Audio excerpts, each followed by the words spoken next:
good. You hit your small block Chevrolet, just got done dyno. Your description is combination, got a set of our heads on it. It has got the Holley manifold, throttle body, really nice setup. Nice fuel line. Obviously got Terminator X fuel management, great system. It's got the Holley front end, really nice setup too there.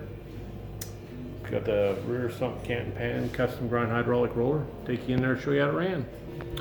Alrighty, 3500, it's 435 foot-pounds of torque. Looks like it peaks torque 467, good and flat there. Peaks horsepower 478. So we rated it at 470, front end's about 15, so it really runs good. Get her off there, get in a crate, come your way, have a great day.